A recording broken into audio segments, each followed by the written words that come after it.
ঢাকা শহরের 4টা নদীকে দূষণমুক্ত করার কাজ শুরু করব। আপনি সাউথ কোরিয়া বলেন, চায়না বলেন, লন্ডন বলেন, নেপাল বলেন, ইন্দোনেশিয়া বলেন, 10 বছরের আগে কোনোদিনও কোনো নদীকে আমরা ওভাবে দূষণমুক্ত করতে পারা যায়নি। কাজে আমাদের উদ্দেশ্যটা হচ্ছে একটা এমন অ্যাকশন প্ল্যান দেওয়া যেখানে বলা থাকবে প্রথম বছর কি, দ্বিতীয় বছর কি, তৃতীয় বছর কি।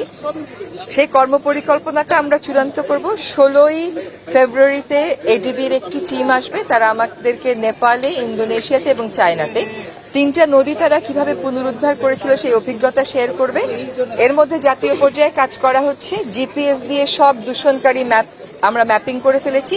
এক একটা নদীর নিচে 3 থেকে 5 মিটার হচ্ছে আপনার পলিথিনের স্তর, এগুলো তুলবার জন্য আলাদা ড্রেজার লাগে, সেগুলো আমাদের নেই। তো এই কাজগুলো জাতীয় পর্যায়ে হচ্ছে। তারপরে আন্তর্জাতিক পর্যায়ের অভিজ্ঞতাকে সমন্বয় করে আমরা আশা করি এই বাজেটেই আমরা কিছু অর্থের সংস্থান করব এবং আমাদের উন্নয়ন সহযোগী অনেক সংস্থা বলেছে তারা আমাদেরকে এই কাজটা করতে সাহায্য করবে।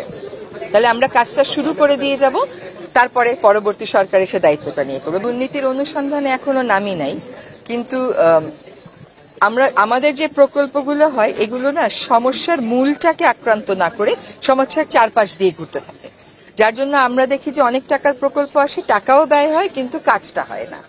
তো আমাদেরকে কাজ করতে হবে, আমাদেরকে রেগুলেশনে যেতে হবে। এইটা আপনি একভাবে চলে চলে অভ্যাস হয়ে গেছে আপনার 20 বছর, 25 বছর, 30 বছর।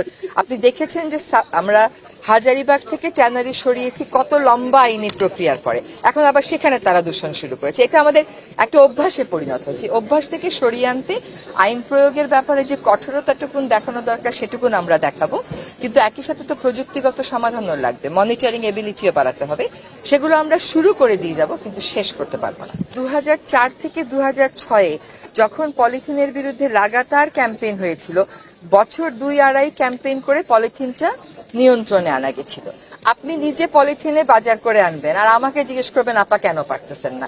আপনারা না, এটা শোনেন, বিকল্প ব্যবস্থা কি সরকার বলে দেবে? আপনি বলেন তো, আজকে যদি আপনার বাসা থেকে আপনি বাজার করতে যান, আপনি যদি চিন্তা করেন যে আমি পলিথিন ব্যাগে আনবো না, আপনার বাসায় কি একটাও ব্যাগ নাই সাথে করে নিয়ে যাওয়ার জন্য, কাপড়ের বা চটের বা পাটের? এটা আপনি আমাকে বললেন আর আমি মানলাম? এটা তো না। আপনি এভাবে চিন্তা করেন না যে আমি বাসা থেকেই নিয়ে যাব।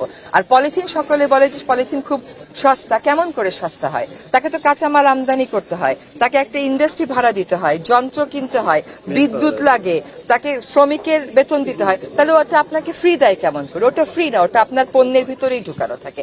যতক্ষণ পর্যন্ত আমরা এটাই ভাবতে থাকবো যে বিকল্প নেই, ততক্ষণ পর্যন্ত এই কথাগুলো কারা বলে শুনবেন। দেখবেন পলিথিন ব্যাগ যারা বানায় তারা বলে বিকল্পের চিন্তা তো তার না।